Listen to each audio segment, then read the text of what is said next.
Welcome, my dear friends, to another soothing journey through time. As you settle in, take a moment to breathe deeply. Feel the weight of the day slowly melt away. Tonight, we're going to explore a fascinating aspect of medieval life that might just surprise you. But before we begin, if you find comfort in these historical whispers, consider subscribing to our channel. It's a gentle way to support our quiet corner of the internet. And please share in the comments where you're listening from and what time it is for you. It's always wonderful to know who's joining our peaceful community from around the world. Now, let's dim the lights and allow the soft hum of history to envelop us. Close your eyes if you'd like, and let's ease into tonight's journey together. Imagine, if you will, that you've just awoken in the year 1325. The world around you is vastly different from the one you know. There are no skyscrapers, no cars, no smartphones buzzing with notifications. Instead, you find yourself in a simpler, yet perhaps more challenging time. When we think of medieval times, our minds often conjure images of grand castles, brave knights, and elaborate feasts. But tonight, we're going to explore something far more intimate, far more personal. We're going to delve into the private world of the medieval bed. Now, in our modern world, we think of our beds as sanctuaries, private spaces where we can retreat from the world, wrapped in soft sheets and surrounded by silence. But the reality of medieval sleeping arrangements was quite different. Imagine, if you will, a bed, but not the kind of bed you're used to. This bed isn't just for one person, or even for a couple. No, this bed is a shared space, often occupied by an entire family. Picture it. Parents, children, and sometimes even grandparents, all sleeping together in one large bed. And it doesn't stop there. If a guest or a trusted servant was staying, they too might join this communal sleeping arrangement. But wait, there's more. In many medieval homes, the sleeping area wasn't separate from the rest of the living space. It was common for families to share their sleeping quarters with their animals. Yes, you heard that right. Imagine drifting off to sleep with the gentle snoring of your family members, accompanied by the soft clucking of chickens or the occasional grunt of a pig. Now I know what you're thinking. This sounds incredibly uncomfortable, perhaps even a bit unsanitary by our modern standards. And you're not wrong. But here's where we find our moment of calm, our opportunity for reflection. You see, in this lack of privacy, in this closeness to both family and nature, there was a profound sense of connection, a warmth and safety that came from being surrounded by loved ones and the gentle presence of animals. In our modern world, we often struggle with feelings of isolation. We're surrounded by technology that promises to connect us, yet many of us feel more alone than ever.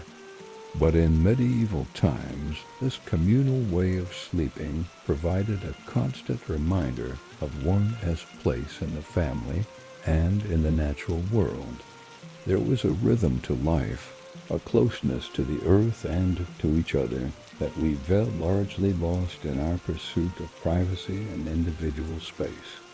So tonight, as you listen to my voice and let these historical details wash over you, I invite you to find comfort in this ancient way of life. Let the idea of shared warmth and collective safety soothe any worries about isolation or disconnection. Allow the simplicity of medieval nights to quiet the constant buzz of our modern world. Remember, there's nothing you need to do right now. No tasks to complete, no difficult thoughts to hold on to. Just listen and let your mind gently drift. Feel the calm, steady rhythm of my voice and the soft ambient sounds around you. We're about to delve deeper into the surprising truth about medieval mattresses. But for now, just relax. Let your body sink into whatever surface you're resting on, and allow yourself to be transported back in time. As we continue our journey through the intimate world of the medieval marriage bed, remember that this is your time to rest, to find peace in the gentle whispers of history. So close your eyes, take another deep breath, and let's explore the fascinating, sometimes surprising, always soothing world of medieval sleep. Now, my dear friend, as we settle into this quiet journey, let us first turn our attention to the very thing that supported medieval sleepers, the foundation of their rest, their mattress. Take another gentle breath with me now. That's right. Just breathe. When you think of your own mattress, I imagine you picture something so soft and deep, perhaps made of memory foam or filled with many springs, all designed to perfectly cushion every curve of your body. It is likely a quiet, silent surface, made with modern science designed for perfect stillness. But in the medieval world, the mattress was a surprisingly different thing. It was not fluffy foam, smooth and silent. It was not a still cloud of synthetic materials. No, their mattress was far more connected to the earth, to the seasons, to the very rhythm of their daily lives. It was something tangible, something that often held the soft scent of the fields or the gentle rustle of the forest. Imagine for a moment that very different feeling beneath you. Not a manufactured softness, but a natural give, a kind of simple honesty in its comfort. A bed that would subtly shift and settle with you. What then was it filled with? You see, your medieval mattress, your soft resting place, was usually filled with very simple, natural things. The most common filling, especially for common people, was straw. Fresh, dry straw gathered from the vast fields after the harvest. Picture the golden stalks, cut and dried under the sun, then carefully packed into a large sack. Or perhaps it was filled with dry leaves, soft and pliable, collected from the cool, shaded woodlands. Imagine the gentle crackle of those leaves, a whispering sound as you settle down for the night. Sometimes for those who were a little more fortunate, perhaps a merchant or a wealthier farmer, it might have been filled with animal hair, providing a firmer, perhaps even more cushioning base. Picture these simple materials, the gentle rustle of the straw as you shifted your weight, a soft, dry sound, the subtle, earthy scent of dried leaves, a smell that told you of the outdoor world, even when you were comfortably inside. There were no hidden plastics, no chemical foams, just the pure, honest materials of the earth. They were easily found, easily replaced, and they offered a comfort that was entirely natural, a comfort that changed with the seasons. And unlike our mattresses today, which we might keep for many, many years without touching their insides, a medieval mattress required a bit more attention. They sometimes had to empty and refill it. Imagine this simple, almost ritualistic task. Perhaps once a month or every few months, especially after a fresh harvest, the old, flattened straw or leaves would be carefully removed. It would be taken outside. Perhaps it was scattered on the floor for animals to provide warmth and absorb moisture, or simply composted back into the generous earth. And then, fresh new straw, bright and golden, or crisp, clean leaves, would be gathered and packed tightly into the large mattress sack. A simple chore, yes, but one that brought with it a feeling of renewal, a feeling of freshness. Each time they were making their sleeping space clean and ready again. There was no need for heavy lifting, no need to carry a giant mattress to the landfill. Just the simple act of replacing the old with the new, straight from nature's bounty. It was a regular part of their lives, a gentle rhythm that kept their beds fresh and comfortable in a way that was entirely their own. So what did all this mean for their sleep? It meant their mattress was truly natural, simple, and wonderfully breathable. There were no synthetic chemicals to worry about, no sealed layers trapping heat. Instead, the natural fibers of straw, leaves, or animal hair allowed air to flow freely through them. This helped to regulate their body temperature, keeping them naturally cool in the warmth of summer and deeply warm in the chill of winter. It was a bed that breathed with them, a bed that adapted to the natural world around it. This simple design meant that their bed was truly connected to the earth. It was a direct link to the pure cycles of nature. Imagine the peace in that. As you imagine this medieval bed, so honest in its materials, so simple in its design, perhaps you can feel a gentle calm begin to settle over you. A sense of the natural world even from long ago. There is a peaceful rhythm in this simplicity. No need for complicated technology, no need for endless choices. Just the quiet comfort of what the earth provided. This way of sleeping, so different from our own, reminds us that profound rest does not always come from complex inventions. Sometimes it comes from the oldest, most basic connections. Let this quiet thought begin to soothe your mind. Now, as this soft truth settles in your thoughts, we are ready to move on. Our journey continues, and in our next chapter, we will explore another surprising truth about medieval life. We will learn that your bedroom wasn't really a room at all. Just let that thought gently rest as we smoothly move into the next phase of our journey into medieval sleep. Now, as we continue our gentle exploration of medieval slumber, let's turn our attention to the space around that simple, natural bed. You see, in those times, the concept of a bedroom as we know it today didn't really exist. Take a deep, calming breath as we step into this different world. Imagine, if you will, waking up in a medieval home. The first thing you might notice is that you're not alone. Not in the way we think of being alone in our bedrooms today. In most medieval homes, especially those of common folk, there was often just one main room. This single space served as kitchen, living area, and yes, bedroom for the entire family. Picture it now, the warm glow of a central hearth, the soft sounds of family members stirring, perhaps even the quiet rustling of animals kept indoors for warmth or safety. Your bed, that simple straw-filled mattress we spoke of earlier, might be tucked into a corner, or perhaps even built into the wall as a kind of alcove. But it wasn't a private space.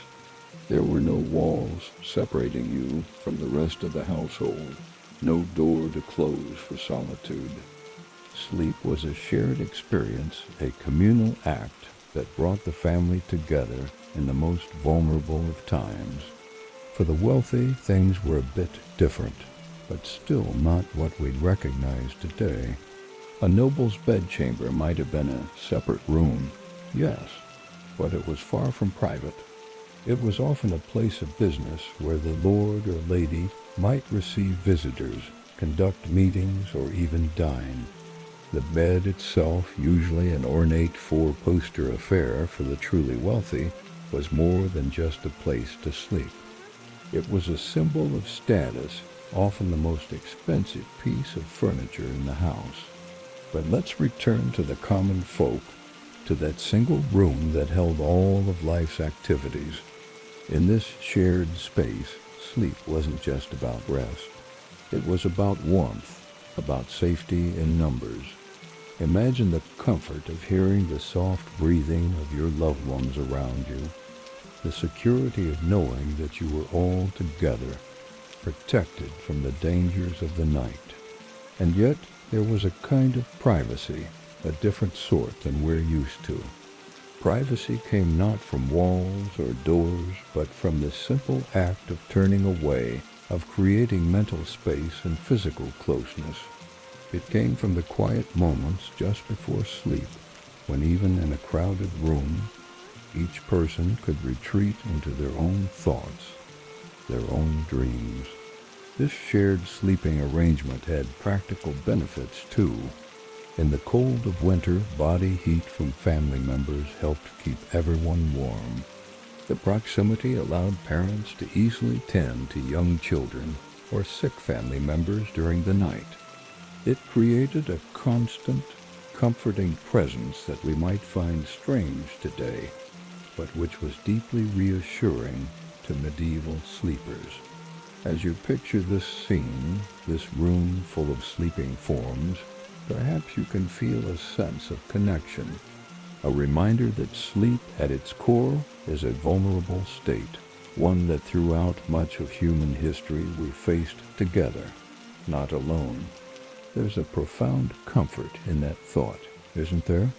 A gentle reassurance that even in our most restful moments, we are part of something larger, something shared. Now, as we let this image of communal rest settle in our minds, let's take another deep, soothing breath. Feel the weight of your own body, the comfort of your own bed. And as we prepare to move on to our next exploration of medieval sleep, carry with you this sense of connection, this reminder that rest has always been a shared human experience. Let it soothe you, calm you, as we continue our journey through the quiet nights of long ago. Your bedroom wasn't really a room. Now, my dear friend, as our thoughts gently drift from the surprising truth of their mattresses, let us move to another fascinating aspect of medieval sleep. It's about the very space where those beds existed. Today, we put so much importance on our private bedrooms, a room with a door that closes, walls that separate us from the rest of the house, a personal sanctuary. But imagine for a moment a world where that idea simply didn't exist. This is the truth of our next discovery. Your medieval bedroom, you see, wasn't really a room at all. In most medieval homes, especially for the common people, the house was often just one large open space, a great hall, or a simple single room that served for everything. For cooking meals, for eating together, for doing daily work, and yes, for sleeping. So naturally, the beds sat right in the main part of the house. They were not hidden away behind walls or doors. You might find the bed placed against a sturdy wall, perhaps very close to the warmth of the central hearth, where the fire glowed and crackled softly. It was a practical spot, allowing the precious heat to reach the sleepers, but it also meant the bed was truly at the very heart of daily life. It was a visible part of the living space, a constant fixture. Picture it clearly in your mind now, a large bed, open to all, fully integrated into the continuous flow of the household.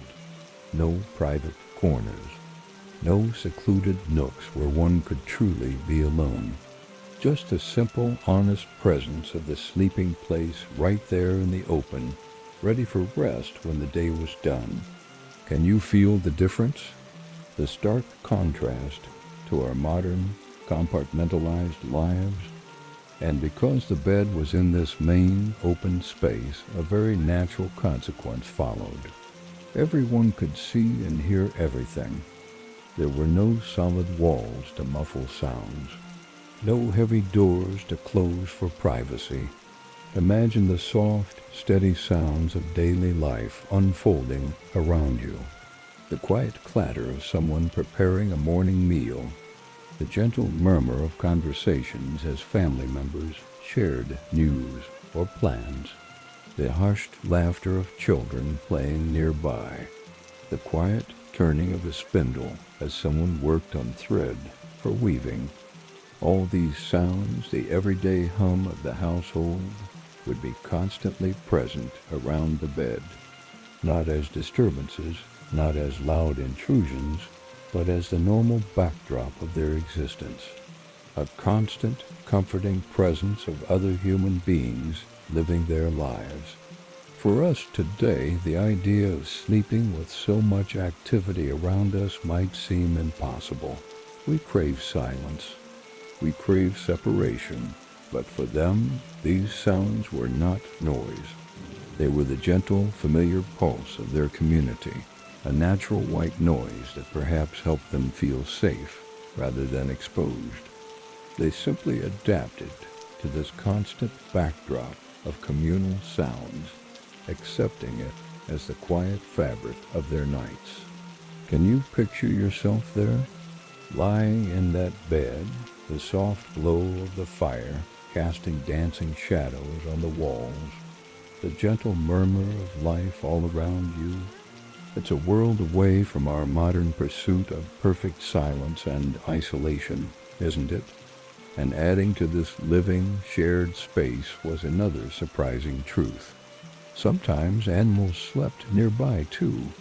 In many medieval homes, especially those in the countryside, working animals like chickens, a gentle goat, or even a pig might be brought inside at night, not just for warmth, which was very important in cold homes, but also for security, to protect them from wild animals outside, and to keep them safe and easy to care for. So imagine the gentle presence of these creatures, the soft rustling of straw as a chicken moves slightly on its perch, the quiet, rhythmic breathing of a pig in its pen in the corner, the subtle, rustic sense of the farm, earthy and natural, a constant part of their indoor environment. And these were not strange or alarming sounds. They were familiar. They were part of their world. A quiet, living presence that added to the feeling of being protected, a part of a larger natural ecosystem, even while indoors. It was a profound connection to the rhythm of life around them, a constant, low-level hum of comfort. Can you feel how different this is from our sterile, isolated bedrooms? How much more connected they were to the pulse of life, even in their sleep. So when we put all these pieces together, it becomes clear that their sleeping area truly felt like a big, shared family space.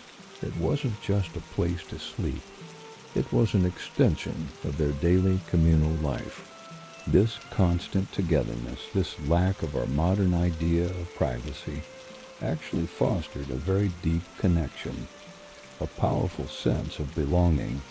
Imagine the comfort of never truly being alone, the gentle presence of loved ones always nearby, a quiet reassurance in the deepest hours of the night. This kind of shared intimacy, so foreign to our modern pursuit of individual space, created a different kind of peace for them, a peace that came from being utterly part of a living, breathing whole.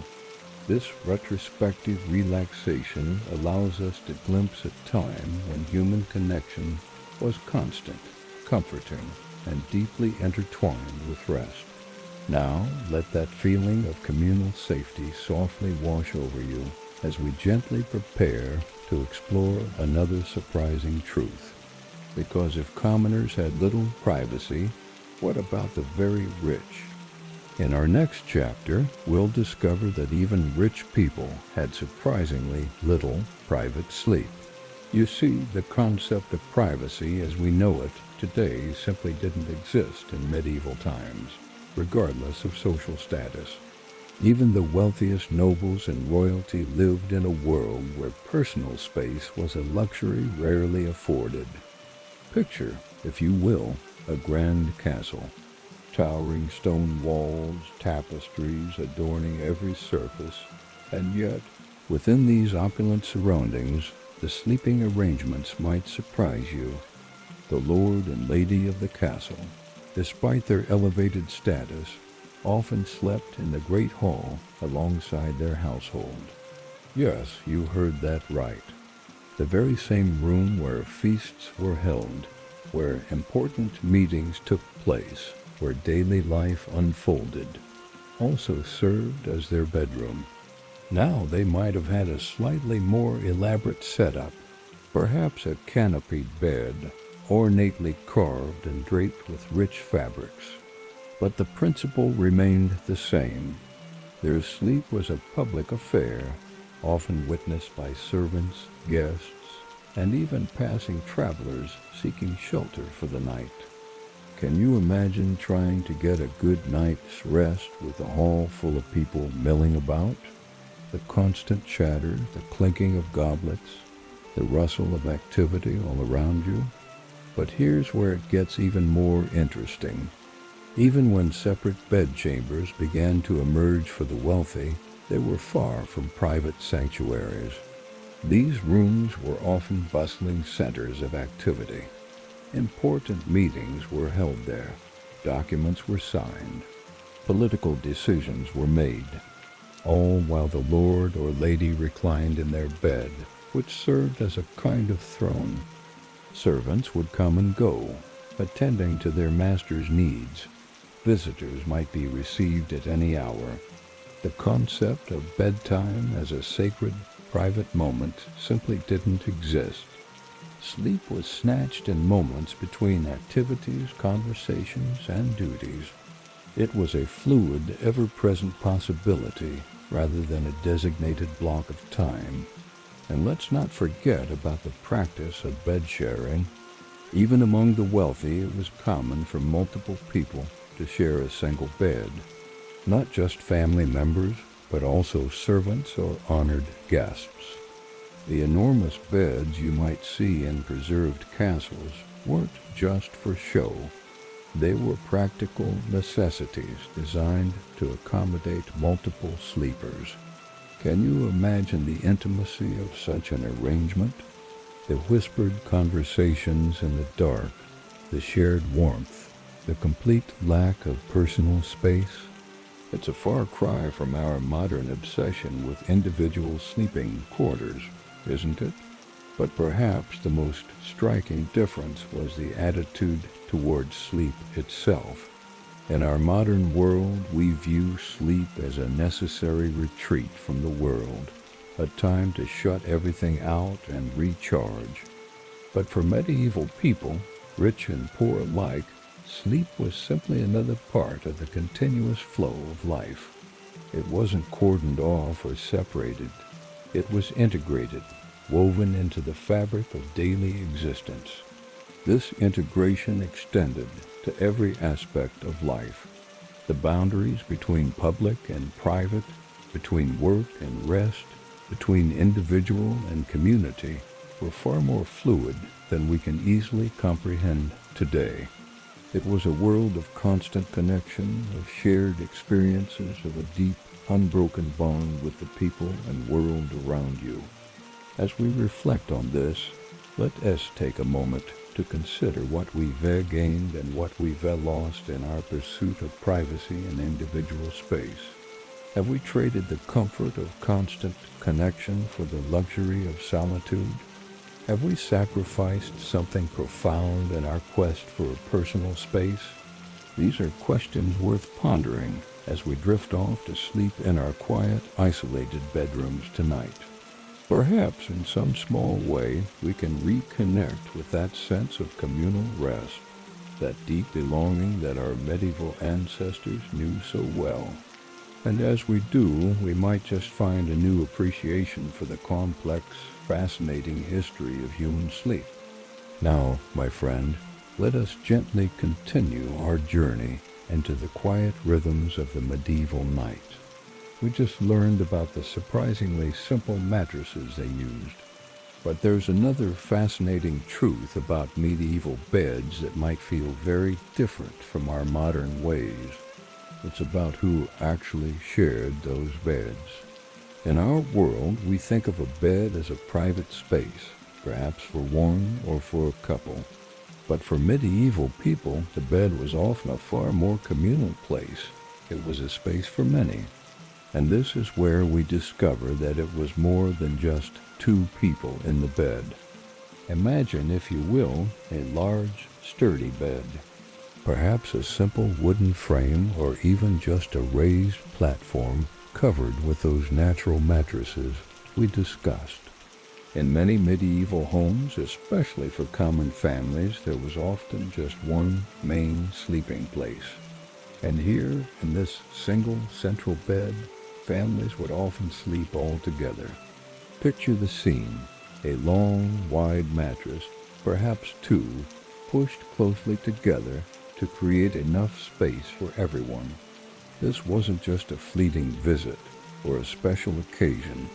This was their nightly routine, all tucked in, side by side, sharing the same space through the long hours of darkness. It was a normal sight, a quiet understanding of how life was lived. There was no sense of unusual closeness. It was simply their way. It was efficient. It was warm. It was their common comfort.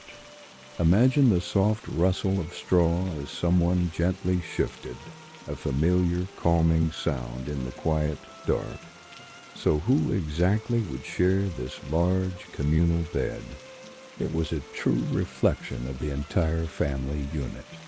You would find the kids sleeping close to their parents. Imagine the small, soft breaths of infants nestled warmly between their mother and father. Then, perhaps, the slightly older children curled up at the foot of the bed or alongside their siblings, their small forms adding to the shared warmth. Sometimes even the eldest members of the family, like grandma or grandpa, might find their place in this shared sleeping arrangement, or perhaps an unmarried aunt or uncle living in the household. It was a gathering of generations, all sharing the precious warmth and space, a quiet tangle of limbs and blankets. The sounds of different sleepers, the soft shifting, the gentle sighs, all these sounds blending into a human symphony of rest. This closeness was their daily, nightly reality. It was a constant presence, a gentle reminder of who they were and who they belonged to before sleep took them. It was a subtle, continuous hum of human connection. Now, this communal sleeping was not just a social habit or a matter of space. It served a very important, practical purpose. In medieval homes, especially during the long, cold winter nights, heating was very simple. Often just a small fire and a hearth. Homes were drafty. They were cold. But by sleeping so closely together, tucked under those heavy wool blankets we talked about, something wonderful happened. They kept everyone warm. Their bodies generated heat, and that warmth was shared, pooled together. It was like a living, breathing radiator. Each person contributed to the overall warmth of the bed. Imagine the feeling of the crisp, cold air outside your shared sleeping space, but within a bubble of comforting human warmth. It was a simple yet highly effective way to survive the bitter cold. A shared responsibility for warmth, a deep primal need met by closeness. It was efficient. It was cozy. Beyond just the physical warmth, this communal bed offered something even more profound, a feeling of safe togetherness. In a world that could be unpredictable and at night truly dark and quiet, the constant presence of loved ones offered a deep sense of security. Imagine the comfort of knowing you were never truly alone in the dark. the quiet reassurance of another's steady breathing nearby. This closeness provided a powerful feeling of belonging, a sense that you were part of a warm, living group, always. There was no need to fear the deep darkness outside your bed or the unknown sounds of the night. You were protected, surrounded by the familiar sounds and warmth of your family. This deep sense of community, right there in their most vulnerable state, was a natural balm for their minds. It was a collective sigh of relief at the end of each day.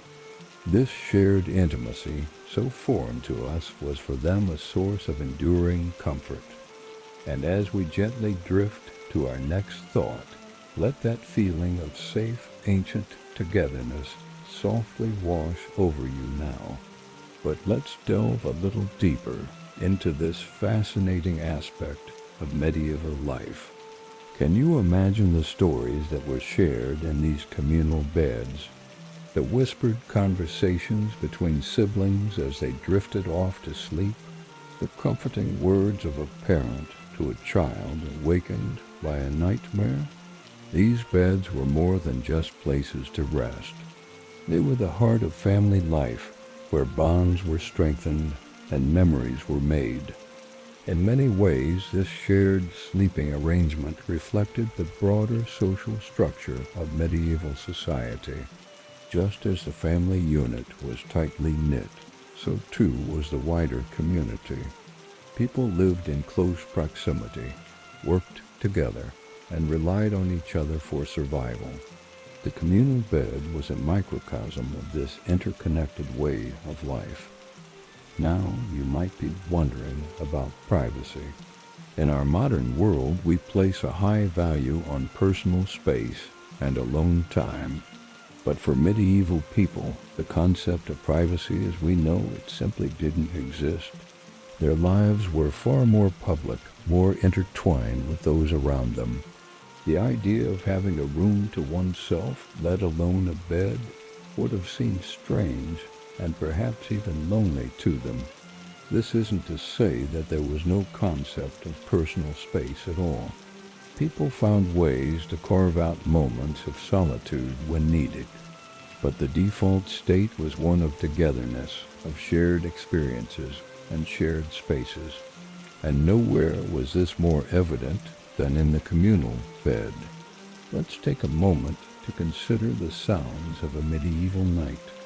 The soft creaking of the wooden bed frame as someone turns over, the gentle snoring of a family member, the distant howl of a wolf or the hoot of an owl, reminding those inside of the wild world beyond their walls.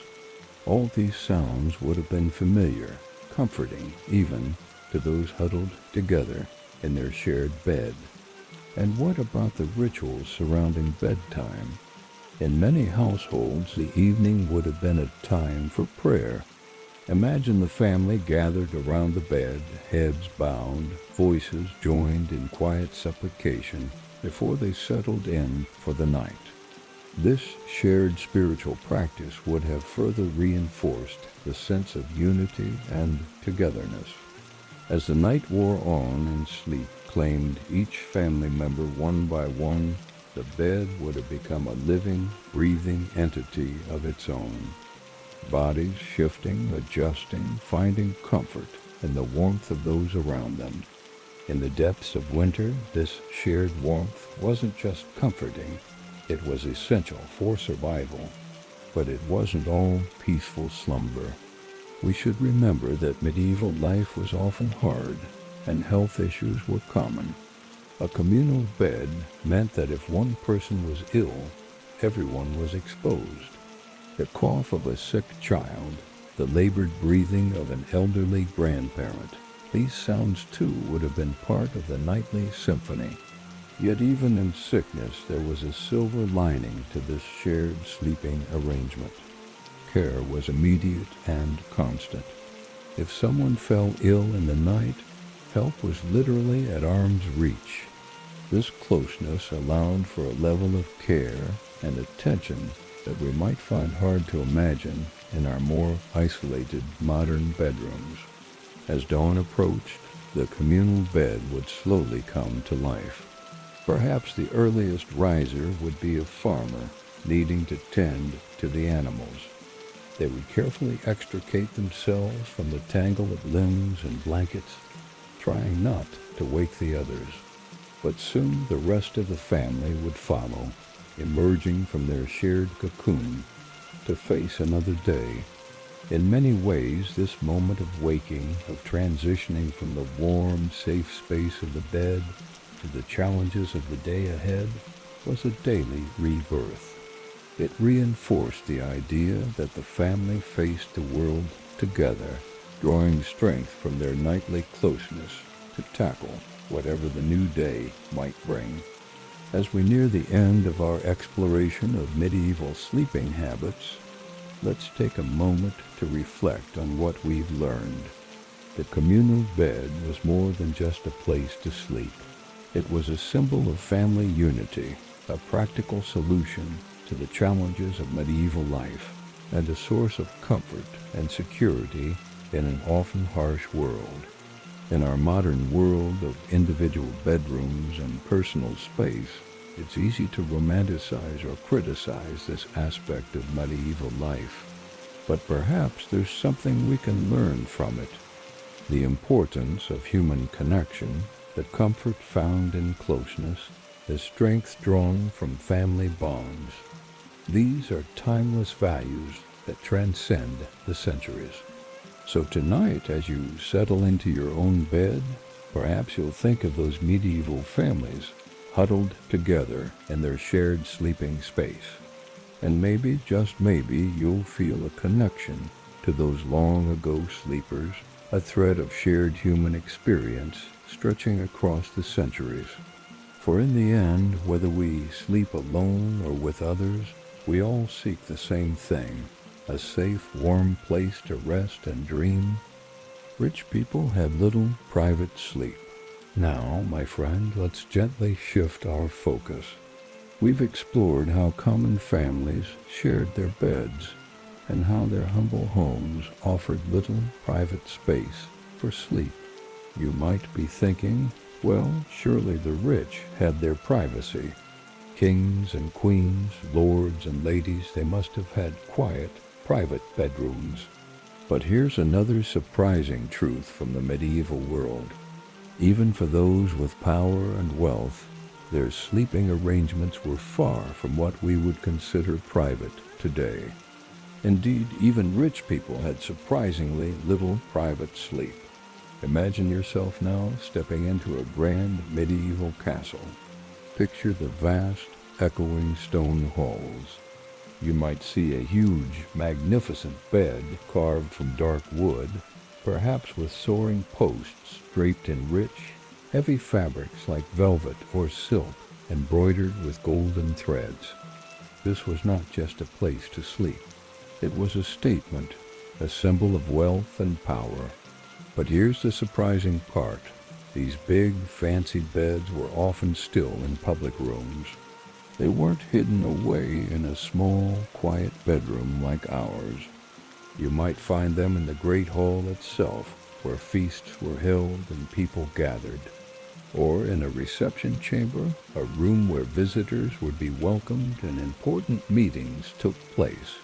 The bed was meant to be seen. It was part of the display of their status. Even in their grandest homes, the act of sleeping remained a semi-public affair, a silent witness to the daily flow of court life. Can you picture it? The grand bed standing proudly in the corner of a bustling room, people milling about, discussing matters of state or gossiping about the latest scandals, all while the lord or lady of the castle tries to catch a few winks. And adding to this lack of privacy for the wealthy was the constant presence of others. Servants might sleep right there on the floor nearby. Imagine loyal personal servants, perhaps a lady-in-waiting, a page, or a trusted guard.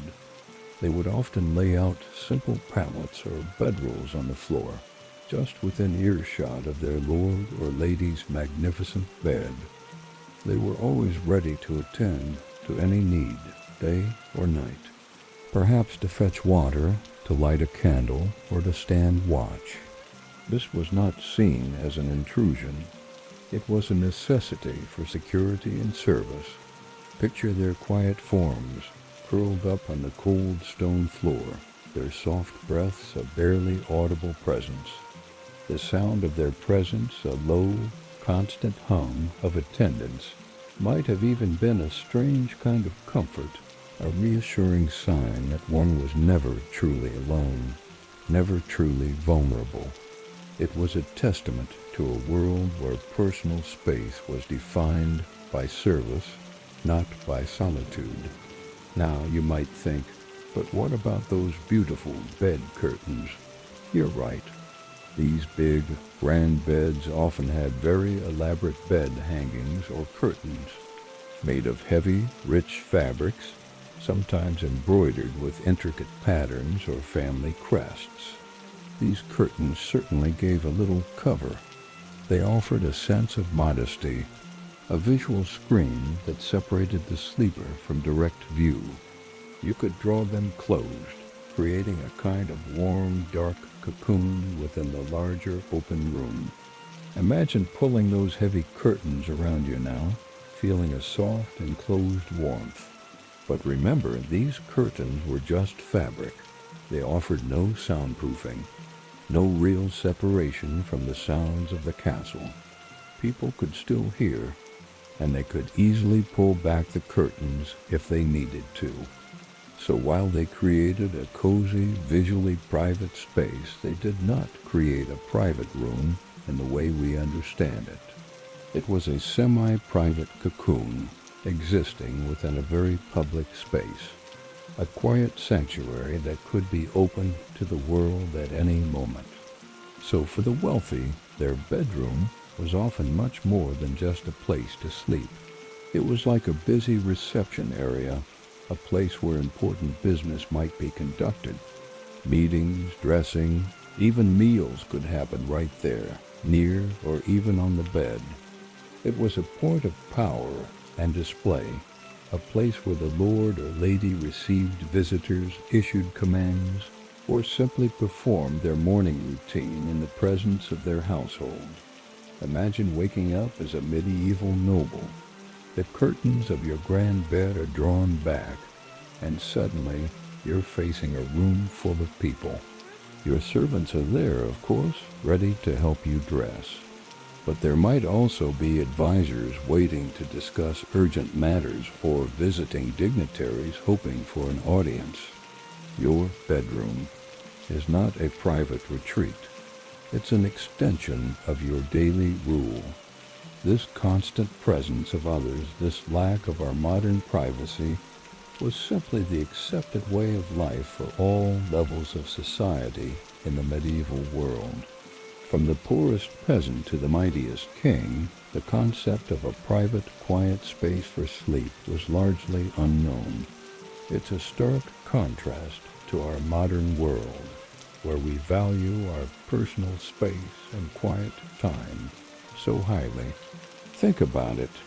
How would you feel if your bedroom was also your office, your dining room, and your meeting space? If servants were always within arm's reach, even as you tried to sleep? It's a world that's hard for us to imagine, but it was the reality for even the wealthiest and most powerful people of the medieval era. This retrospective relaxation allows us to glimpse a time when personal boundaries were very different.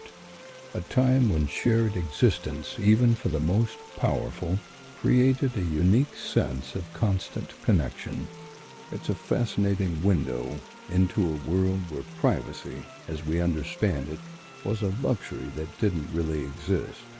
Now, as these images of grand beds in public spaces gently fade, let your mind prepare for our next surprising truth. We're going to turn our attention to the actual sounds of the medieval night. What did people hear as they tried to sleep in these bustling shared spaces? How did the nocturnal soundscape of a medieval castle or village differ from what we reused to today? Imagine the soft rustle of servants shifting on their floor pallets, the distant echo of guards' footsteps on stone corridors, perhaps the gentle snoring of a nearby sleeper. There might be the crackle of a dying fire, the whisper of wind through poorly sealed windows, or the occasional bark of a dog in the castle courtyard.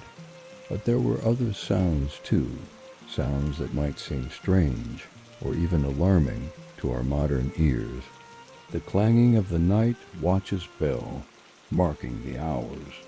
The eerie hoot of an owl, which in medieval times was often seen as an omen of death. The rattling chains of a prisoner in the dungeon below. These were the lullabies of the medieval world, the soundtrack to which kings and paupers alike drifted off to sleep. And let's not forget the sounds of nature. In a world without electric lights, the night was truly dark, and in that darkness, nature seemed to come alive. The chirping of crickets, the rustle of small animals in the underbrush, the howl of a distant wolf, these sounds would have seemed much louder, much more immediate in the quiet of a medieval night. For those in cities or large towns, there were human sounds too. The calls of the night watchman, warning people to tend their fires and stay indoors. The rowdy songs of late-night revelers stumbling home from the tavern. The cries of street vendors selling food to night workers or early risers. All of these sounds would have filtered through those bed curtains we talked about earlier, creating a nocturnal symphony that was both familiar and ever-changing. It is a far cry from the white noise machines or noise-canceling headphones we might use today to create the perfect sleep environment. But perhaps the most striking difference in the medieval soundscape was the absence of certain noises we take for granted today. There were no cars honking, no airplanes overhead, no hum of electricity. The rhythms of the medieval night were set by nature and by human activity, not by machines. As we lie here in our quiet, private bedrooms, with our comfortable mattresses and our climate control, it's hard to fully grasp what it would have been like to sleep in that medieval world. A world where privacy was a luxury even the rich couldn't afford, where the boundaries between public and private life were blurred, and where the sounds of the night were a constant reminder of the world beyond your bed curtains. It's a world that seems both fascinating and challenging to our modern sensibilities, but it's important to remember that for the people of the time, this was simply normal. They didn't know any other way. The constant presence of others, the lack of privacy, the nightly symphony of natural and human sounds, these were just part of life. The night's unique sounds that helped them sleep. Today, many of us seek perfect silence for sleep, or we use machines to create a soothing white noise. But in the medieval world, the night was not silent. It was filled with a gentle, living symphony. And this is the surprising truth, the night's unique sounds that helped them sleep. Remember how we talked about families often sleeping all together in one big bed, or sharing the main hall of the house. This meant that the night was rarely truly silent. Instead, it was filled with the soft sounds of sleeping people all around them. Imagine, if you will, the gentle, rhythmic breathing of your loved ones. Perhaps a quiet, soft snore from an uncle or an elder, a deep, steady rhythm, the subtle shift of bodies under heavy blankets, a soft rustle of wool or linen, a tiny, barely audible whimper from a baby quickly soothed by a parent's gentle touch or a comforting hum. These were not loud, startling noises. They were the consistent, comforting sounds of human presence, a gentle chorus of rest, Think of it as a natural, human lullaby, always present, always familiar. This quiet, shared breathing created a sense of collective calm. It was a subtle reassurance that you were not alone in the vast, deep darkness. A gentle rhythm that helped your own breath slow and deepen, mirroring the peace around you. This constant, gentle human presence was a core part of their nightly comfort. And just beyond the walls of their simple homes, or from the stable attached to the house, came another layer of sound. Distant animal noises from outside the home. Imagine the very soft, low bleating of sheep in a nearby pasture, a sleepy sound carried on the night air, the quiet cooing of doves settling into their roost, a gentle, repetitive murmur, perhaps the soft, rhythmic hum of crickets chirping their endless song from the fields, or the occasional, gentle hoot of an owl, a deep, round sound that echoes softly from the far-off woods. These sounds were not close or loud enough to be disturbing. Instead, they were muted by distance, softened by the thick walls of the home. They were the sounds of nature continuing its quiet existence even as humans slept. These gentle animal sounds connected the sleepers to the wider world, a subtle reminder of the natural rhythms of life, helping to ground them in their place. It was a deeper, more ancient kind of white noise, woven from the living tapestry of the night. A natural symphony that spoke of calm and continuity, a reassuring backdrop to their slumber. And right at the very heart of their home was another deeply comforting sound, the quiet crackle of a dying fire. Remember the hearth, the center of their living space? As night deepened, the lively flames would slowly die down, leaving behind a soft glow and a gentle symphony of fading embers. Imagine the subtle pops and whispers of the cooling wood, almost like tiny voices. The soft, quiet crumbling of ash as the last bits of wood settled. The very last, almost imperceptible warmth radiating from the hearth. A final, lingering caress against the skin. This sound was a universal lullaby across all medieval homes, whether humble cottage or grand castle. It spoke of warmth, of safety, of protection from the cold and the dark outside. It was the sound of the day slowly, peacefully coming to a close. A deep, ancient sound that had comforted humans for thousands of years, signaling the natural end of the day's activities. As the fire faded, so too would their minds drift into the deep, natural darkness, guided by this comforting, timeless sound. So when we bring all these gentle sounds together, the soft breaths of sleeping family, the distant whispers of animals, the quiet crackle of the dying fire, we begin to understand. For medieval people, these natural sounds were their peaceful lullaby. They didn't need artificial sounds or absolute silence. Their world provided a rich, natural soundscape that was deeply familiar and comforting. It was a world without the constant hum of electricity, the distant roar of traffic, or the endless notifications of our modern lives. Their night sounds were organic, soothing, and intimately connected to the rhythms of life itself. This retrospective relaxation helps us to imagine that simple peace, a world where rest was found not in avoiding sound, but in embracing the gentle, natural sounds of existence. As you listen now, perhaps you can find a quiet echo of their peace in your own surroundings, a subtle, calming presence. And as this thought gently settles, prepare for our next soft truth. We will soon explore the surprisingly simple, yet wonderfully warm blankets that covered them through these natural nights. But before we drift into that cozy topic, Let's linger a moment longer in the medieval night. Can you hear it? The soft, rhythmic breathing of your family, nestled close in the shared bed, the distant, muffled bay of a sheep carried on the cool night breeze, the gentle pop and crackle of the dying fire, its warm glow fading into embers. These sounds, so foreign to our modern ears, were the lullabies of our ancestors. Imagine a child, eyes heavy with sleep, listening to these familiar night sounds.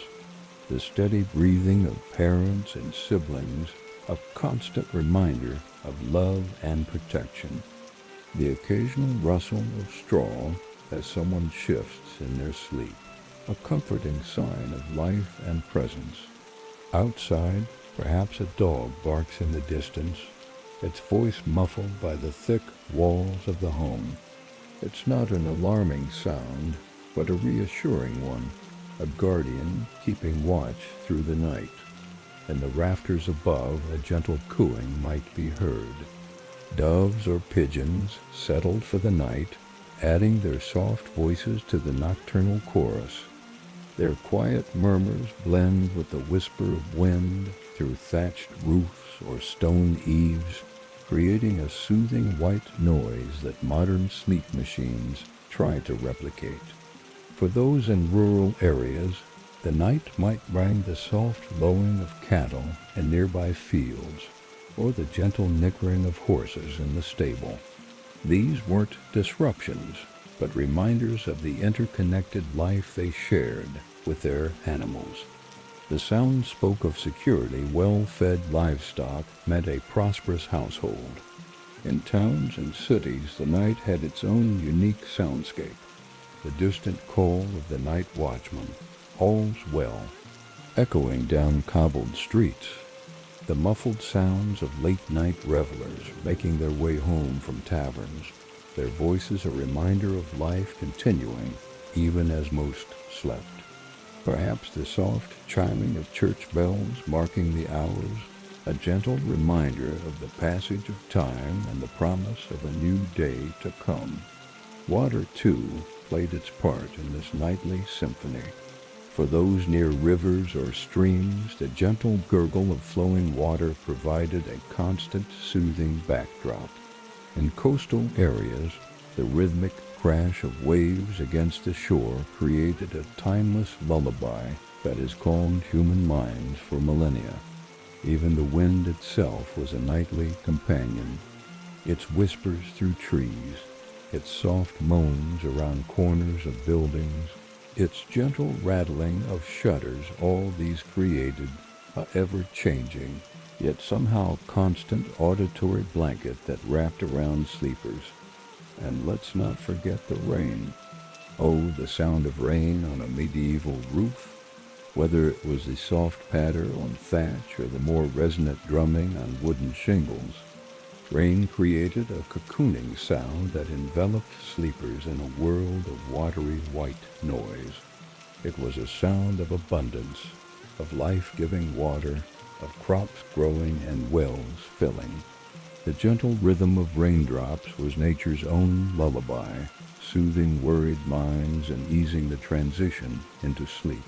In winter, the night sounds changed. The crackle of the fire became more prominent, a vital source of warmth and comfort against the cold. The wind's voice grew louder, whistling through bare tree branches and around snow-covered buildings. But even these harsher winter sounds had their place in the medieval night, reminding sleepers of the shelter and warmth they enjoyed, making their beds seem even cozier by contrast. As we reflect on these medieval night sounds, it's worth noting how different our modern nights are. We've traded the gentle cacophony of nature and human presence for the hum of air conditioners, the distant roar of traffic, the buzz of electronics. Many of us now seek out artificial recreations of these natural sounds, playing recordings of rain or crackling fires to help us sleep. Perhaps there's a lesson here, a gentle reminder from our ancestors about the power of natural sounds to soothe and comfort. Maybe as you lie in bed tonight, you might open a window and listen. Listen for the whisper of wind, the rustle of leaves, the soft breathing of loved ones. In those sounds, you might find an echo of the medieval night, a connection to the timeless rhythms that have lulled humans to sleep for centuries. And so, as we prepare to drift into our exploration of medieval blankets, let these gentle night sounds wash over you. Let them carry you back to a time when sleep was embraced by a living, breathing world of sound. A time when the night was not silent, but filled with a soft, comforting symphony that spoke of life, of continuity, of the deep, abiding peace of the medieval night. Their heavy blankets were very different. Now, let's gently ease into the next chapter of our medieval journey. We've explored their humble homes, the surprising sounds that filled their nights, and even the unique nature of their mattresses. But what actually covered them as they slept? What kept them warm through those long, often bitterly cold nights? Today, we might choose light, airy duvets or fluffy synthetic comforters. We often love things that are barely there. But in the medieval world, their coverings were very different. And this is the surprising truth. Their heavy blankets were very different. Imagine yourself now settling down under something truly substantial, something with significant weight and warmth. For medieval people, the core of their bedding, the most important layer, was thick, heavy wool blankets. Wool, as you may know, comes directly from sheep, and in the medieval period, sheep were absolutely everywhere. The wool was carefully shorn from the sheep, then cleaned and prepared. It was spun into strong, durable threads by hand, often by the very women of the household. These threads were then woven, often on simple looms, into incredibly dense, weighty blankets. Think of a blanket so thick and so heavy, it almost feels like a gentle, comforting hug, pressing down softly on your body. Wool has this amazing natural ability to trap air within its fibers, making it an incredible insulator. It can even keep you remarkably warm, surprisingly, even when it's slightly damp from the night air. The entire process of making these blankets was a quiet, continuous cycle, a reflection of the hard work and natural resources available in their world. These blankets were not just coverings. They were a vital shield against the biting cold, a profound source of deep, natural heat, essential for survival and comfort through those long, dark nights. Beneath these very heavy wool blankets for some, there might have been sheets, but these were certainly not the soft, fine cotton sheets that many of us know and love today. Instead, linen sheets were a simple but very rare luxury. Linen comes from the flax plant, which had to be carefully grown in the fields, then harvested, and then processed through many difficult and time-consuming steps to create the delicate thread. This entire process was very labor-intensive, so even a simple linen sheet was a valuable and cherished possession. Imagine the feeling of that linen against your skin, perhaps a little coarser than what you're used to, a bit crisp, but clean, natural, and smooth in its own unique way. It would have offered a cool, breathable layer, a pleasant contrast to the deep, heavy wool above it. It's important to remember that many common people might not have had linen sheets at all. They might have slept directly on their wool blankets, or even on the coarse mattress sack itself. So for those who had them, linen sheets were a quiet sign of comfort, a small yet significant blessing in their otherwise simple and often hard lives. a subtle touch of softness in a world of rougher textures. And for the very coldest nights, for those moments when the winter chill truly bit deep, or for wealthier individuals who could afford such luxuries, there wasn't even an extra layer of warmth. Sometimes animal furs added extra heat. These furs would come from local animals, perhaps rabbit or fox or even simply sheepskins, which were also incredibly warm and readily available. Imagine the dense, soft feeling of fur draped over you. It's a primal kind of warmth, trapping body heat like nothing else, creating an immediate sense of deep insulation. These furs were not just for show or for fashion. They were a purely practical solution to extreme cold, adding an almost impenetrable barrier against the chill. The feeling of the soft fur against your skin, or perhaps the rougher natural side against the wool, added another unique texture to their sleeping experience. It was a direct connection to the natural world around them, a resourceful way to draw deep warmth and protection directly from the land itself, ensuring a profound and unbroken slumber, even when the wind howled and snow drifted outside. So when we bring all these layers together, the thick, heavy wool, perhaps a linen sheet, and sometimes a soft, dense fur, it creates a picture of deep, enveloping warmth. But there is another crucial aspect to this type of bedding. The weight of the blankets was very comforting. Think about our modern understanding of weighted blankets, how their gentle, even pressure can soothe anxiety and promote deeper, more restorative sleep. Medieval people unknowingly experienced this every single night. The sheer weight of those multiple layers pressed down gently on their bodies. This comforting pressure provided a profound feeling of security, a sense of being deeply grounded, of being held and protected. It was a physical reassurance, a quiet embrace that helped to settle their minds and their restless bodies. It was a constant, gentle pressure that spoke of safety, of stillness, and of a deep, unbroken rest. It was a cocoon of natural comfort. Can you imagine it now?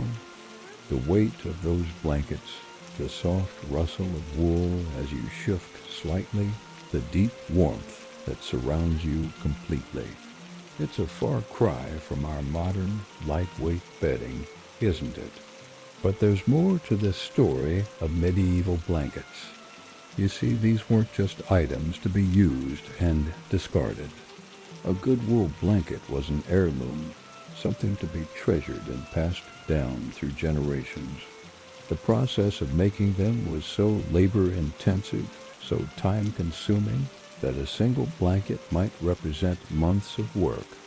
They were mended, patched, and carefully maintained. Each repair told a story, each patch a memory of winters past. And let's not forget the social aspect of these blankets.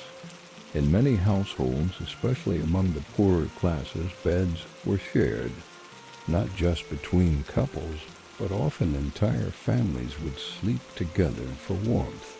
Can you imagine the intimacy of that? The shared warmth, the collective weight of those heavy blankets, the mingled breath of your loved ones in the dark. It was a nightly reminder of your place in the family, in the community. The blankets themselves often held deep cultural significance too. In some regions, specific patterns or weaving techniques were passed down through families or villages. A blanket wasn't just a blanket. It was a piece of your heritage, a tangible link to your ancestors and your community. The weight of tradition, quite literally, resting upon you as you slept. And let's take a moment to consider the sensory experience of these medieval blankets. The smell of wool, slightly lanolin rich, mixed with the earthier sense of straw from the mattress below. The texture against your skin, perhaps a bit scratchy, but undeniably warm and comforting. The sound of the fabric as you move, a soft, muffled rustle in the quiet of the night. It was a full, immersive experience, engaging all your senses in a way our modern synthetic bedding simply can't match. Now, I want you to close your eyes for a moment. Imagine yourself there in that medieval bed. Feel the weight of those blankets pressing down on you.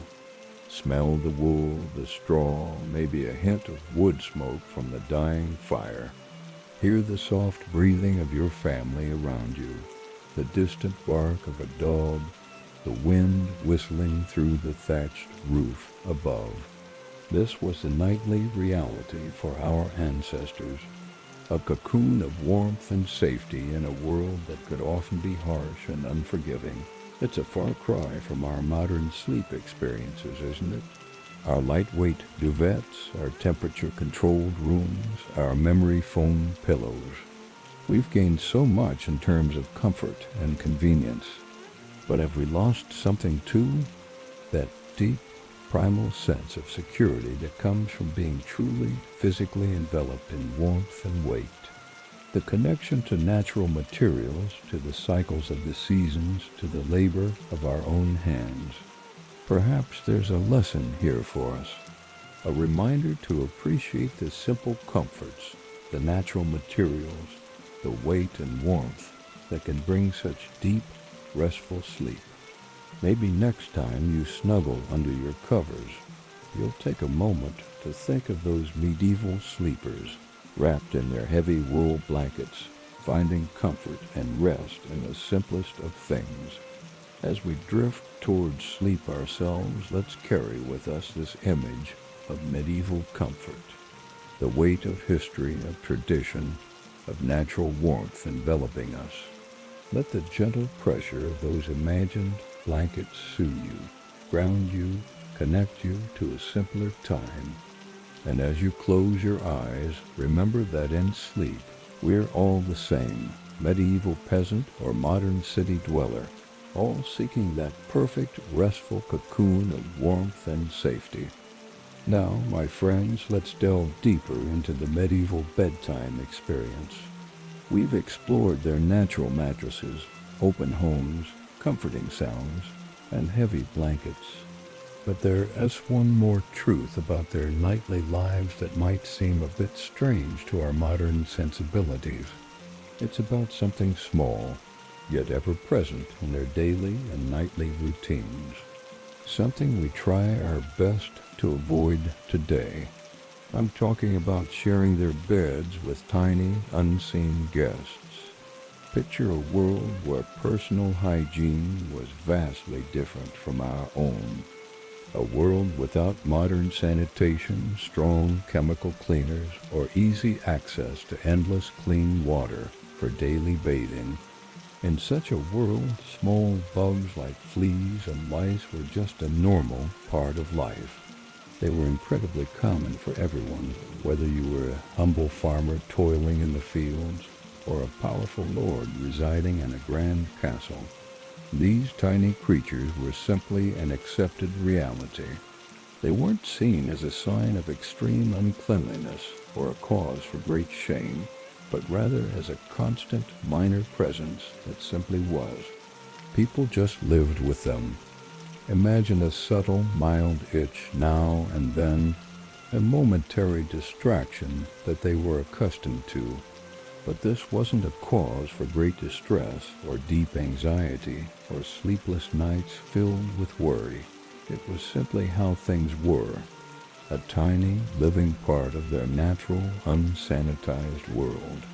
This acceptance meant they didn't waste precious mental energy worrying about something they couldn't entirely control, unlike our modern anxieties around microscopic germs and perfect cleanliness. Their minds found peace in accepting what was. Of course, they weren't completely passive about these tiny guests. They had their own simple, practical ways of managing them, which often involved a bit of physical effort. They would regularly shake out their beds to clean them, Imagine a sunny day, perhaps after a long, cold night. The mattress sack, maybe filled with straw or dry leaves, would be carried outside into the fresh air. It would then be vigorously shaken, perhaps even beaten gently with a stick or a broom.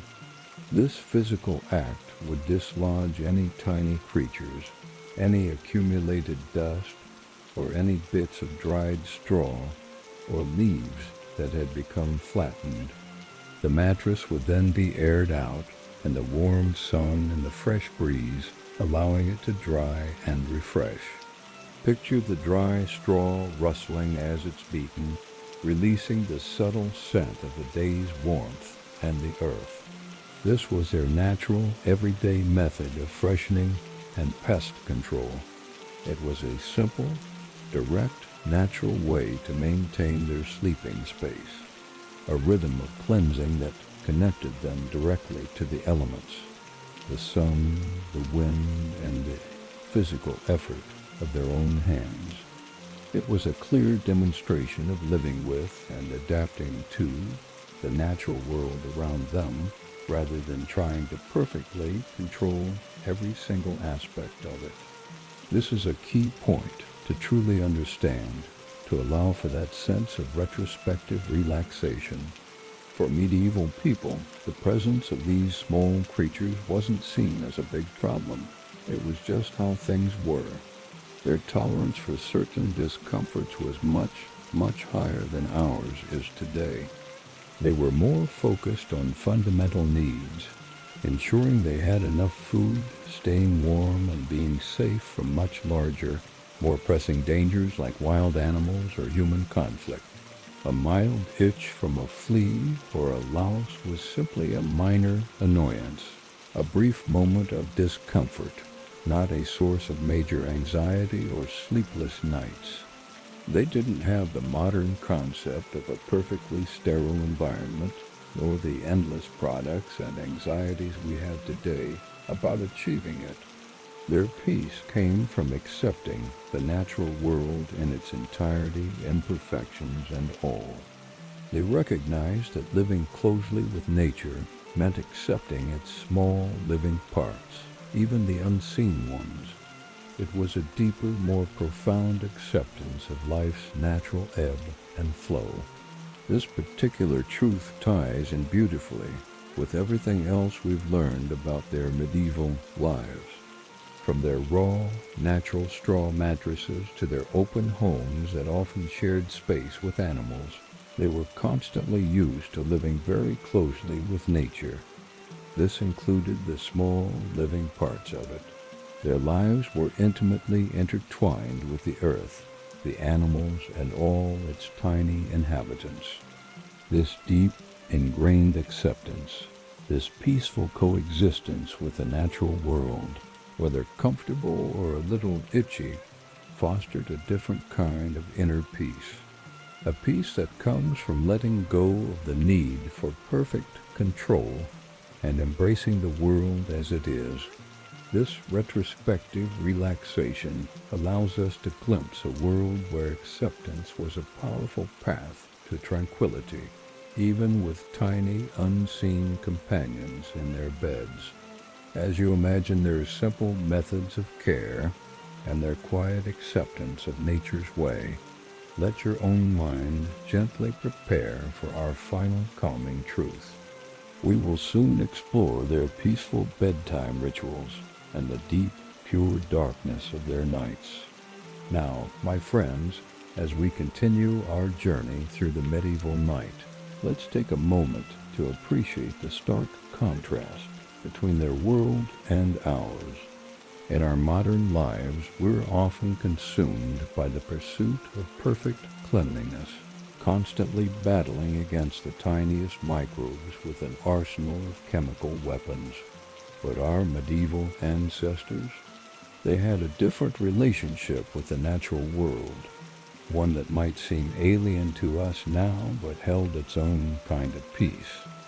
Imagine falling asleep each night knowing that you're not alone in your bed, not in the comforting sense of a loved one beside you, but in the knowledge that countless tiny creatures share your sleeping space.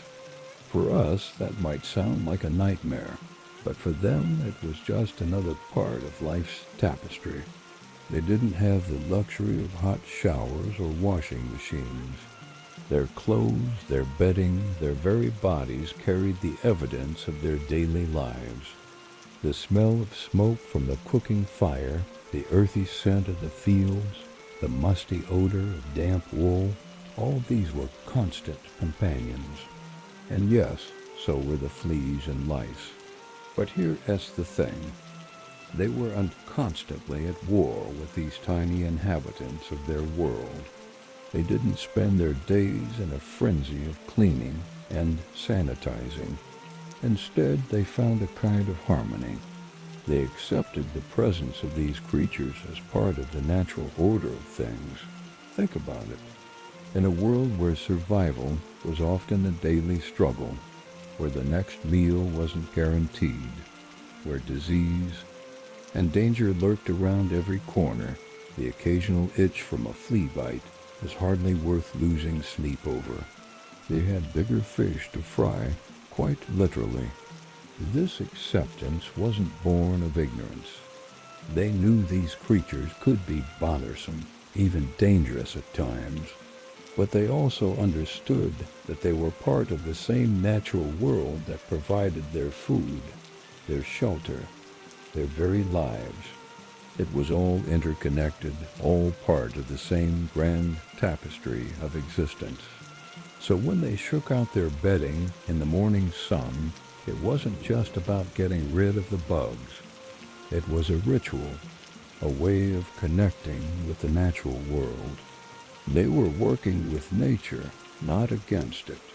The warmth of the sun, the freshness of the breeze, these were their allies in maintaining a balance. And in this balance they found a kind of peace that we might struggle to understand today. They weren't constantly fretting about germs or obsessing over cleanliness. They accepted the world as it was, with all its imperfections and discomforts. This acceptance extended to every aspect of their lives. The rough texture of their homespun clothes, the hard ground beneath their feet, the smoke that filled their homes, all these were simply part of life. They didn't yearn for softness or perfect comfort because they'd never known it. Their comfort came from other places, from the warmth of family, the satisfaction of a day's work well done, the simple pleasures of food and drink shared with friends. As you lie in your own bed tonight, surrounded by the comforts of the modern world, take a moment to imagine their world. Feel the rough straw beneath you, the weight of the woolen blanket, the quiet rustling of tiny creatures in the night. And instead of recoiling, try to find that sense of acceptance, that peace that comes from being part of the natural world, not separate from it. This is the gift that our medieval ancestors can give us, a reminder that true peace doesn't come from perfect control or sterile environments. It comes from acceptance, from finding our place in the grand tapestry of life, with all its beauty and all its imperfections.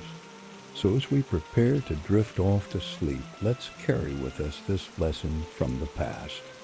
Let's find comfort in the knowledge that we're part of something bigger than ourselves, something that includes every creature, no matter how small. And in that acceptance, maybe we can find a deeper, more lasting peace. As the last light of the sun faded from the sky, our medieval ancestors began a nightly ritual that would seem almost alien to us today. Picture this: the soft gray and purple hues of dusk painting the world outside, while inside a humble cottage or even a grand castle hall, a hand reaches slowly to dampen the last embers of the hearth fire. You might hear a gentle hiss as water meets the remaining warmth, a soft sigh of cooling stone. The subtle, soft crumbling sound of dying coals settling deeper into the ash fills the air. Then, one by one, the candles, perhaps made of precious beeswax or simple tallow, would be carefully snuffed out. Imagine the quiet click of a metal snuffer, a crisp, small sound, or simply the soft puff of breath as each tiny flame gently vanished. As each point of light disappeared, the room would slowly, gradually deepen into shadows. This wasn't just a practical act to save precious fuel or prevent accidental fire. No, my friends, it was a conscious, calming signal to their bodies and minds. The day's work was done. The time for light and activity was over. The quiet reign of darkness was beginning. And as the last flicker of fire and candle died, a profound silence, a deep stillness, would settle over their homes. Their living spaces became truly, completely dark. This was not the dim, ambient darkness we know today, constantly filtered by distant streetlights, or the subtle, ever-present glowing standby lights of our electronic devices. No, this was an absolute darkness, a pure, deep blackness that modern eyes very rarely experience. Imagine your eyes adjusting, straining, trying to find any shape, then slowly, peacefully accepting the profound absence of light. In this deep, unblemished darkness, their other senses would gently heighten. The familiar sounds of the sleeping household, perhaps the soft breaths or the distant hoot of an owl, would become clearer, more distinct. The cool air against their skin would feel more vibrant, the comforting feel of the heavy blankets more pronounced. This complete, unyielding darkness was deeply restorative. It allowed their bodies to produce melatonin, the natural sleep hormone, without any interference. It was a natural, effortless cue, telling every cell in their body that it was time to shut down, to truly rest, to deeply recharge. This was the darkness that humanity had known for millennia, a darkness that truly invited profound, natural sleep. With the light gone and the deep darkness settled around them, their pre-sleep activities were utterly simple and profoundly calming. There were no exciting stories, no stimulating entertainment to keep their minds racing. Instead, quiet talks or simple prayers happened before sleep. Imagine a soft, murmured conversation between a husband and wife, perhaps sharing a last peaceful thought from the day, a gentle whisper of reassurance or love. Or picture a family gathering together, sitting silently on the edge of their bed, perhaps offering a simple prayer of gratitude for the day's blessings, or a quiet wish for safety and protection through the long night. These were moments of quiet reflection, of gentle connection, of peaceful introspection. There was no stimulating news, no rushing thoughts of the next day's tasks, just a quiet winding down, a soft, peaceful settling of the mind and heart. These simple, ancient rituals prepared them not just for physical rest, but for a profound mental stillness, a calming of the inner world before they surrendered to sleep. And what was the powerful, beautiful outcome of these natural bedtime rituals? Their bodies naturally knew it was time for deep rest. They lived by the sun's rhythm. They woke with the dawn, worked through the daylight hours, feeling the sun's warmth and light. And when the sun finally set and the light completely disappeared, their bodies received an undeniable signal. There were no alarms to set, no complicated sleep apps to check, no blue light to avoid. Their sleep was guided entirely by the natural world, by their internal biological clock, unhindered by any artificial stimulation.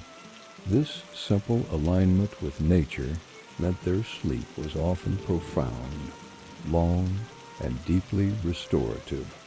They relied on their innate ability to fall into deep, natural sleep without any modern aids, without any effort, without any struggle. This retrospective relaxation helps us to imagine that effortless, natural surrender to rest, the pure beauty of simple, unforced sleep, as deep and as quiet as the absolute darkness that surrounded them. As you imagine their simple, truly dark nights and the profound, natural rest that followed, let your own mind feel a gentle release, a deep calming.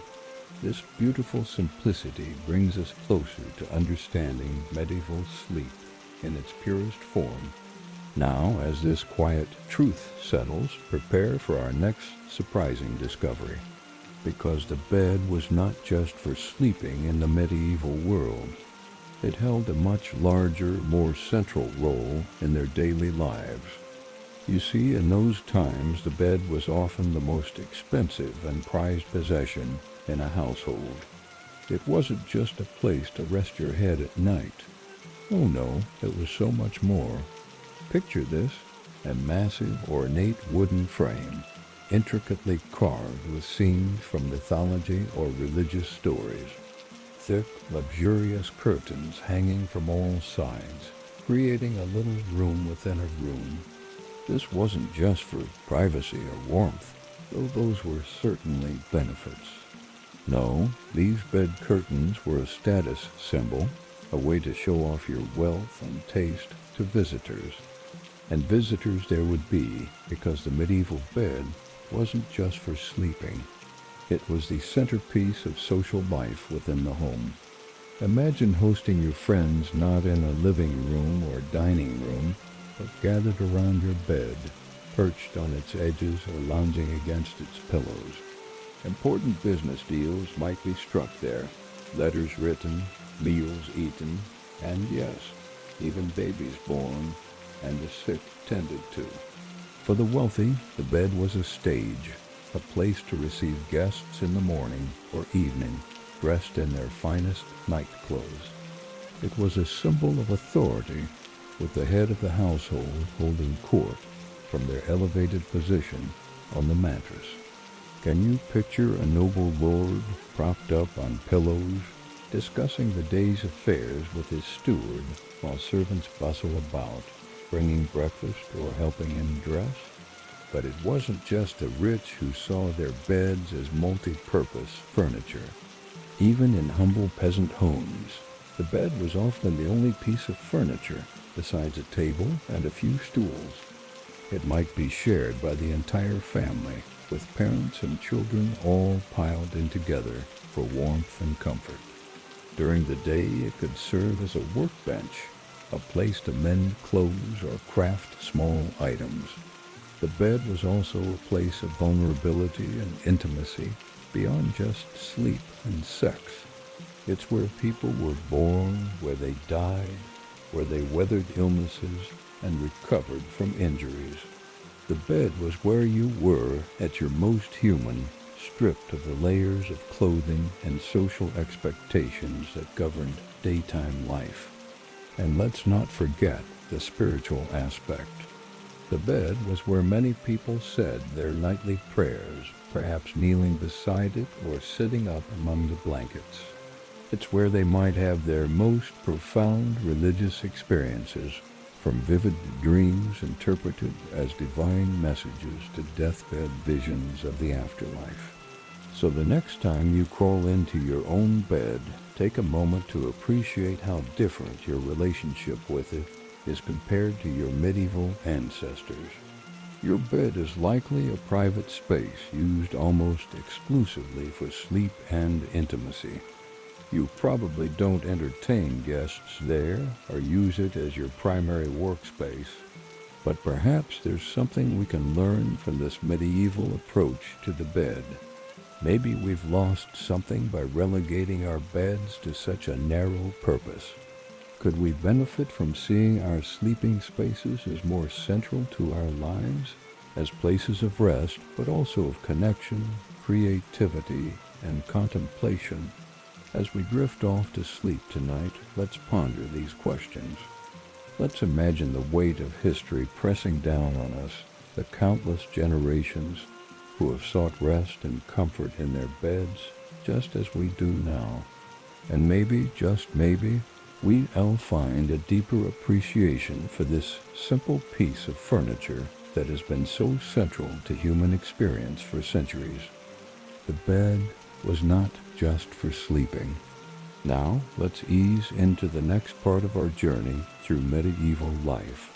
We've explored their simple sleeping arrangements, but there's more to uncover about the humble bed. In our modern world, we see beds as just a place to rest our heads at night. But in medieval times, it was so much more. The bed wasn't just for sleeping. It was the beating heart of the home, a central hub for daily life. So, dim the lights, get comfortable, and let's dive into this fascinating aspect of medieval living. Picture this, you're in a small, one-room medieval home. It's a simple space, open and shared by the whole family. And there, taking up a good chunk of the room, is the bed. It's not tucked away in a separate bedroom like we're used to. No, it's right there in the main living space, impossible to ignore. And why would they want to? This bed was more than just a place to lay your head at night. It was a cozy spot for all sorts of daily activities. Imagine the scene. A mother sits on the edge of the bed, needle and thread in hand. The soft whisper of fabric as she mends a torn shirt fills the air. Next to her, a child's peas, the gentle pop of pods opening, creating a soothing rhythm. An older sibling might be sprawled across the foot of the bed, quietly reading or studying. The bed wasn't just furniture, it was a comfortable workspace, a gathering spot, a place where life happened. And it wasn't just for quiet work. The bed was often the warmest, most comfortable spot in the house. Can you picture the family gathered there on a chilly evening? Maybe Grandpa's telling stories, his voice low and soothing. The kids are huddled close, hanging on every word. It's a cozy scene, one that speaks to the bed's role as a social hub. It wasn't unusual to receive visitors while sitting on or near the bed. It was the medieval equivalent of inviting someone to sit on your couch, a sign of welcome and intimacy. But the bed's role in medieval life went far beyond these everyday moments. It was also a place of profound beginnings. That's right. Babies were often born right there in the family bed. Try to imagine it, the hushed excitement, the nervous energy as a new life enters the world. There's no sterile hospital room, no beeping machines, just the warmth of home, the comfort of familiar surroundings, and the support of family and maybe a local midwife. The air would be thick with anticipation, broken only by the mother's labored breathing, and then, finally, the first cry of a newborn. Can you hear it? That tiny, miraculous sound echoing through the quiet room? The baby would be wrapped in warm blankets, nestled right there in the same bed where the family slept each night. It's a beautiful image, isn't it? The bed is a cradle of new life, a place of new beginnings. But just as the bed witnessed the start of life, it often saw its end as well.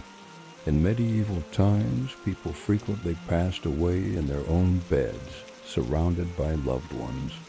It's a stark contrast to our modern approach to death, often clinical and removed from the home. But back then, it was a natural part of the life cycle, accepted and embraced within the family space. Imagine the scene. The room is quiet, filled with a solemn hush. Family members gather close, offering comfort with gentle touches and soft words. The familiar warmth of the bed, The same bed that's been a constant presence throughout life now provides comfort in these final moments. It's a peaceful way to go, isn't it? Surrounded by love in the heart of your home, in the very place where you've lived so much of your life. This dual role of the bed as both a birthplace and a place of passing speaks to its profound significance in medieval life. It wasn't just a piece of furniture. It was a witness to the entire cycle of human existence, from first breath to last. The bed was there for every major life event, a constant, comforting presence through it all. And that's what made the medieval bed so special. It truly was the warm, safe heart of the family home. It wasn't tucked away, used only for a few hours of sleep each night. No, it was always there, always central, always important. From the mundane daily tasks to the most significant life events, the bed was a part of it all. Thinking about this can be deeply comforting, can't it? It reminds us that a bed can be so much more than just a place to sleep. It can be a sanctuary, a central anchor in our lives. Maybe in embracing this ancient idea, we can find a deeper peace and connection in our own resting places. Now, as you let that idea settle in your mind, get ready for our next fascinating discovery. Because even the way they slept was different from how we do it today. We're about to explore a surprising medieval secret.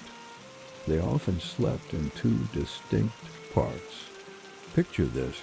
You've just dozed off in your medieval bed. The room is pitch black, truly dark in a way we rarely experience in our modern, light-polluted world. There's no gentle glow from electronics, no streetlights peeking through the windows.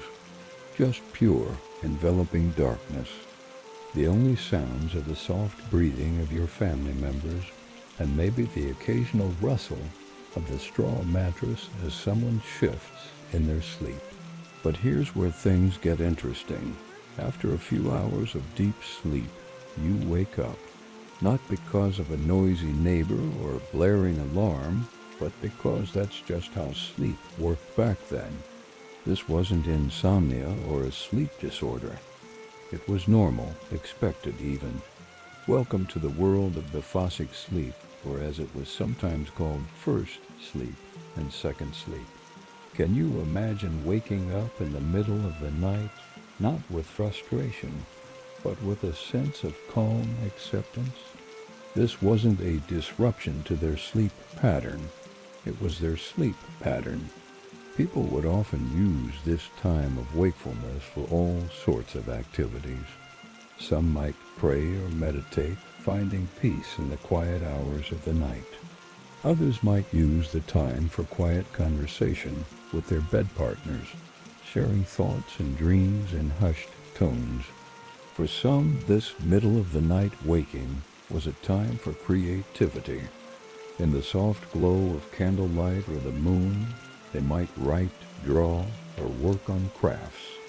It was a peaceful, unhurried time, free from the demands of the day. Can you picture a scribe, quill in hand, carefully penning words by candlelight, or an artist sketching the sleeping forms of their family members?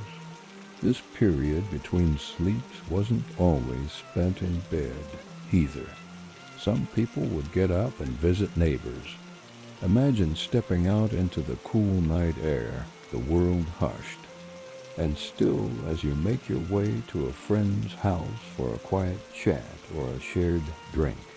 It's a far cry from our modern notion of burning the midnight oil, isn't it? After an hour or two of these nocturnal activities, people would return to bed for their second sleep, which would last until dawn. This pattern of sleeping in two shifts was so common that it was rarely even commented on. It was just how things were done. So why did this change? Well, as artificial lighting became more common and schedules more regimented, people gradually shifted to the consolidated sleep pattern we're familiar with today. But some sleep researchers argue that biphasic sleep might actually be more natural for humans. It's a fascinating thought, isn't it? That our ancestors might have been onto something with their two-part sleep schedule. Now, as we wrap up our exploration of medieval sleep habits, take a moment to reflect. How different was their approach to rest and sleep compared to ours? From the multifunctional bed at the heart of the home to the two-part sleep pattern, it's clear that our medieval ancestors had a very different relationship with sleep than we do. Perhaps there's something we can learn from this. Maybe we can find ways to make our own sleeping spaces more central to our lives, or be more accepting of natural wake periods during the night. As you drift off to sleep tonight in your comfortable modern bed, spare a thought for those medieval sleepers. Their world may have been darker and harder in many ways, but perhaps they understood something about rest that we've forgotten. The surprising way they actually slept. In two parts now, let's dive into perhaps the most unexpected truth about their rest. We often strive for one long, continuous block of sleep, an unbroken stretch of unconsciousness for 8 hours or so. We think of waking in the night as a problem, a sign of restless sleep. But for medieval people, their sleep pattern was utterly different. And this is the truly surprising way they rested, in two parts. Imagine a world where the sun was your only clock and the moon and stars your only true night lights. In such a world, people naturally began their rest soon after sunset. They would go to bed relatively early, often around 8 or 9 in the evening. This initial period of rest was known as their first sleep. It was a deep, restorative slumber lasting for a few hours, perhaps until around midnight. Then, quite naturally, they would wake up. This wasn't because of a loud noise or discomfort or anxiety.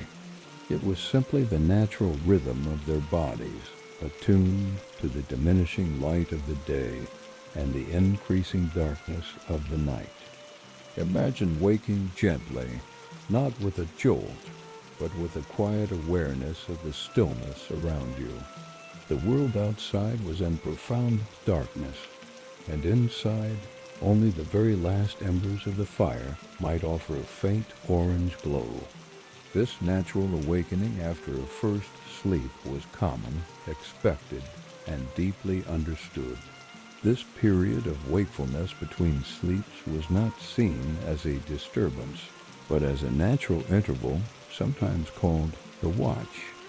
During this time, they would not engage in stimulating activities.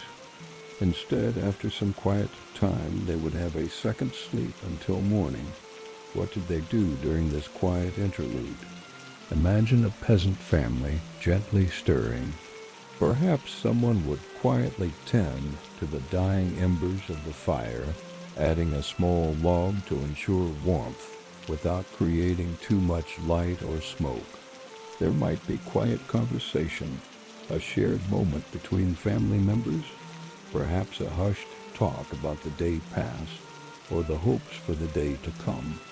Some might use this time for quiet contemplation, perhaps to offer simple prayers or to reflect on dreams that were often vivid after the first sleep. In some households, quiet, non-strenuous chores might be done, like mending clothes by the faint glow of a rushlight or preparing food for the next day. It was a time of gentle mental clarity, a quiet pause in the deep night. And then, after an hour or two of this peaceful wakefulness, their bodies would naturally feel the pull of sleep again, drawing them back into their second sleep, which would last until the faint light of dawn. Remember how we talked about shared sleeping spaces, with families often sleeping together in one large bed? or multiple people in the same room. This made the segmented sleep pattern even more communal. Getting up didn't bother others much in the shared space. When one person naturally stirred from their first sleep, the gentle movements, the soft sounds of them adjusting, or quietly leaving the bed were not disruptive. Everyone understood this natural rhythm. There was a quiet respect for each other's rest. The low ambient light and the absence of stimulating activities meant that one person's waking didn't sharply disturb the others. It was simply part of the flow of the household, a shared natural experience of the night. This communal acceptance further normalized the two-part sleep, removing any anxiety we might feel today about waking up and potentially disturbing someone else. The profound truth here is that their bodies just followed nature's own sleep cues. Without the constant bombardment of artificial light from electric lamps, street lights, and screens, their circadian rhythms, their internal body clocks, were perfectly aligned with the sun's cycle. They slept when it was dark, and they woke when their bodies naturally prompted them. The waking interval between sleeps was a natural physiological response to long periods of darkness. It wasn't an illness or disorder, but a normal, accepted part of human rest for millennia. This retrospective relaxation offers us a gentle perspective on our own sleep. It reminds us that waking up in the middle of the night might not always be a problem. It might be a natural, ancient part of our human biology, a gentle invitation for quiet reflection before slipping back into restful slumber. Their easy acceptance of this natural pattern allowed them to sleep deeply and without the anxieties we often carry into our nights. As you reflect on this surprising two-part sleep, imagine the deep, natural peace they found in simply allowing their bodies to lead the way. It was a quiet dance with the rhythms of the earth itself. And this brings us to our final calming thought. Because of this profound connection to nature and their unique sleep patterns, they simply didn't need the things we rely on today. We will now consider how they didn't need our modern sleep aids.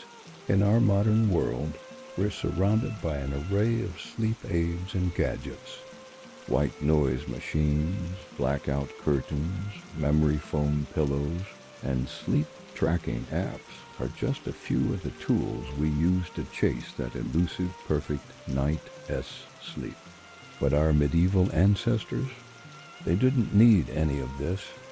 Their sleep was as natural as the setting sun and as rhythmic as the tides. Think about it. No alarm clocks jarring them awake. No blue light from screens disrupting their melatonin production. Their bodies were so in tune with the natural world that they simply didn't need these artificial crutches. The gentle glow of the moon, the soft chirping of crickets, the distant hoot of an owl, these were their lullabies. And what about those fancy mattresses we spend small fortunes on? To our medieval ancestors, a good night's sleep didn't depend on the perfect firmness or the latest in ergonomic design. Their beds, simple as they were, served them just fine. A straw-filled mattress, while not luxurious by our standards, provided a surprisingly comfortable surface. The natural give of the straw allowed it to conform to their bodies, not unlike our modern memory foam. But here's the real kicker. They didn't toss and turn, desperately seeking that perfect position. Why? Because their bodies were tired, really tired. A day of physical labor, whether in the fields, at the forge, or tending to household chores, left them genuinely ready for rest. They didn't need to exhaust themselves at the gym or go for a run to tire themselves out. Life itself provided all the exercise they needed. And what about stress? Sure, they had their worries, crop failures, diseases, the occasional marauding band, but they didn't lie awake at night, scrolling through social media, comparing their lives to others, or fretting about that email they forgot to send. When night fell, work was done. There was a clear delineation between day and night, work and rest. Their sleep environment, while far from sterile, was actually conducive to good rest. The darkness was complete, unbroken by streetlights or the glow of devices. The silence was profound, punctuated only by natural sounds that our brains are wired to find soothing. And the air, free from the pollutants of our modern world, it was fresh and invigorating. Even their diet played a role. They didn't need sleep-inducing teas or melatonin supplements. Their evening meals were simple, often consisting of a thick pottage or soup. This hearty fare provided sustained energy through the night without the disruptive effects of sugar or caffeine that we often contend with. And let's not forget about their relationship with time. Without clocks ticking away the minutes, they weren't constantly aware of how much sleep they were getting or losing. There was no pressure to achieve that perfect 8 hours. They simply slept when they were tired and woke when they were rested. Their 2-part sleep pattern, which we discussed earlier, was a natural response to long winter nights. Instead of fighting against wakefulness in the middle of the night, they embraced it. This period between sleeps was often a time of quiet reflection, gentle conversation, or even creativity. Some of history's greatest ideas and works of art may have been conceived in these peaceful midnight hours. So as we lie in our climate-controlled rooms, on our engineered mattresses, surrounded by our sleep tech, perhaps we can learn something from our medieval ancestors. Maybe the key to better sleep isn't in adding more, but in stripping away, in reconnecting with our natural rhythms and embracing the darkness and silence of night and allowing our bodies to lead the way. The next time you find yourself tossing and turning, unable to sleep, try this. Imagine yourself in a medieval cottage. The fire has burned low, casting a soft, warm glow. The air is cool and fresh. Outside, the world is dark and quiet. There are no clocks, no alarms, no deadlines looming. Just the gentle rhythm of your own breath and the soft sounds of the night. Let yourself sink into this peace, this natural state of being. And remember, if you wake in the night, it's not a failure or a problem. It might just be your body remembering an ancient pattern, inviting you to experience the quiet magic of the midnight hours. Embrace it, enjoy it, and then gently let yourself drift back into that second sleep, just as your ancestors did for thousands of years. In the end, perhaps the most surprising thing about medieval sleep isn't how different it was from ours, but how much we might benefit from being a little more like them. In their simple, natural approach to rest, they found a peace and rhythm that many of us yearn for. So tonight, as you prepare for sleep, take a moment to connect with that ancient wisdom. Turn off the lights, silence your devices, and let your body remember the gentle, natural rhythms it once knew so well. Sweet dreams, and may your sleep be as restful and restorative as that of our medieval ancestors. They didn't need our modern sleep aids. Now let's delve deeper into the fascinating world of medieval sleep. We've already explored so much tonight, from the simple straw mattresses to the shared living spaces, the unique nighttime sounds, and the comforting weight of their blankets.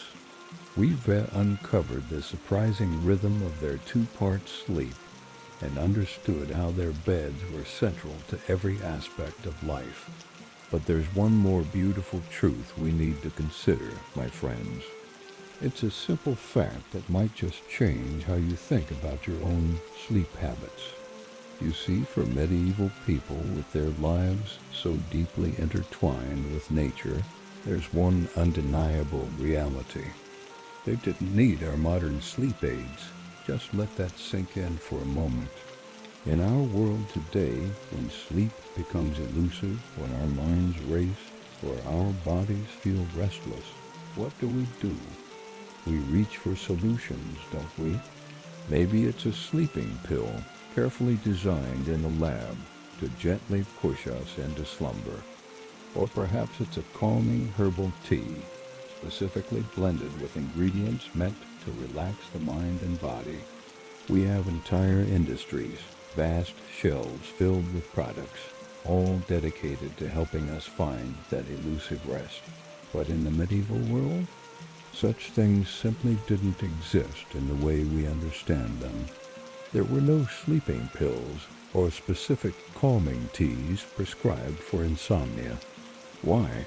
Because the concept of a widespread sleep problem requiring a medicinal solution was largely unknown. Sure, they had knowledge of various herbs for different ailments, but this wasn't for the restless mind struggling to find peace at night. Think about it. Their bodies were often tired from physical labor, from working the fields under the sun, from engaging in the strenuous crafts of their day, from simply moving through their lives. They lived active, physically demanding lives, and their daily rhythms were naturally aligned with the sun's path. Their exhaustion was often a natural, healthy exhaustion that effortlessly led to sleep. There was no need for external chemical intervention because their entire lifestyle itself is the most powerful sleep aid. And what about the sounds of the night? We've already explored the rich, natural soundscape of their medieval world, so it makes perfect sense to realize that they had no white noise machines or special apps designed to create artificial sounds for sleep. There were no electronic devices humming in the corner of the room, no soothing nature sounds played from a phone or a speaker. Their white noise was the authentic living hum of nature and human life itself. Imagine it, a gentle, rhythmic chorus of crickets outside, a soft and constant presence, the distant, peaceful hoot of an owl in the quiet woods, a sound of the deep night, the soft rustle of straw as they shifted, the rhythmic breathing of their family members beside them, and the gentle final crackle of the dying fire. These natural, unforced sounds provided their comforting backdrop. They didn't need to block out noise or create artificial soundscapes to trick their minds into relaxation. Their natural environment provided exactly what their bodies needed, a seamless part of their existence. This reliance on authentic, natural cues prevented the need for artificial ones, fostering a deeper, more organic connection to their rest. It's a stark contrast to our modern world, isn't it?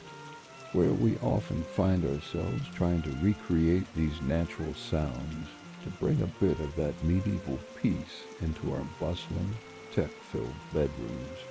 But here's the ultimate, profound truth we've uncovered tonight. All the aspects we've explored, the natural mattresses that came directly from the earth, the open homes shared openly with family and sometimes animals, the soothing real sounds of the world around them, the heavy comforting blankets that provided natural warmth and pressure, the pure unblemished darkness of their nights, and the unique natural rhythm of their two-part sleep. All these elements culminated in one powerful reality. Their life, deeply connected to nature, was their sleep aid. Their days filled with physical activity, their reliance on the sun's light and the earth's bounty, Their communal living, where everyone felt connected, all these elements were not just part of their daily existence. They were the very fabric of their natural sleep cycle. Their day naturally led to their night, and their natural exhaustion was perfectly met by the quiet, receptive environment around them. Sleep was not something they chased or struggled for. It was a natural consequence of their being, an effortless part of their existence.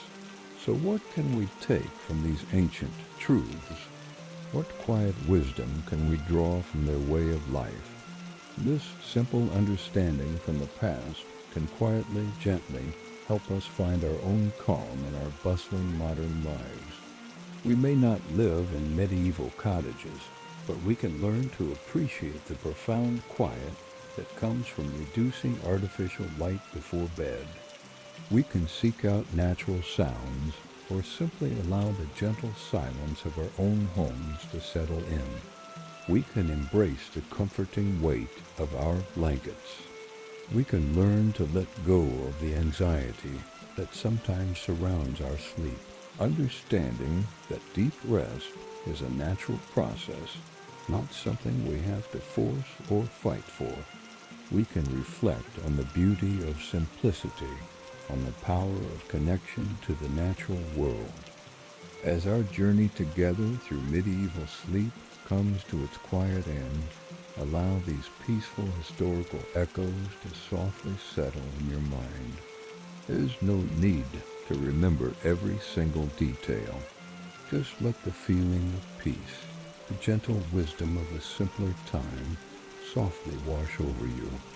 May the understanding of their effortless rest bring you a sense of calm and quiet acceptance to your own nights.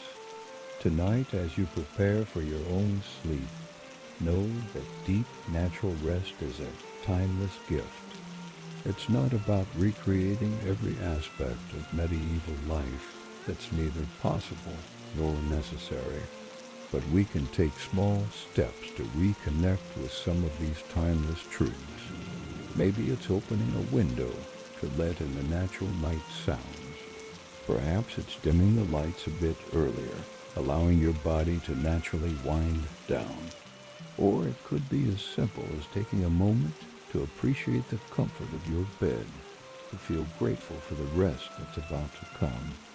Remember, our medieval ancestors didn't view sleep as a battle to be won or a problem to be solved. It was simply a natural part of their day, as normal and necessary as breathing. They didn't lie awake worrying about not getting enough sleep. That very worry is often what keeps us modern folks tossing and turning. So tonight, as you settle into your bed, whether it has memory foam or spring coils rather than straw, try to channel a bit of that medieval mindset. Let go of the pressure to sleep perfectly. Trust in your body's natural rhythms. Embrace the darkness and the quiet. And know that just like our ancestors, you have within you the natural ability to find deep, restorative sleep. The medieval world wasn't perfect, far from it. But in this one aspect, their relationship with sleep, they had something precious, something we can learn from. They understood, without needing to articulate it, that sleep is not a luxury or a reward, but a fundamental part of being human. It's a connection to the natural world and to our own nature. So, my friends, as we bring this journey to a close, I hope you carry with you not just interesting facts about medieval sleep, but a new perspective on your own rest. May you find a bit of that medieval peace in your own nights. May you rediscover the simple joy of natural sleep. And may you wake each morning feeling refreshed, connected, and ready to face your day, just as our ancestors did all those centuries ago.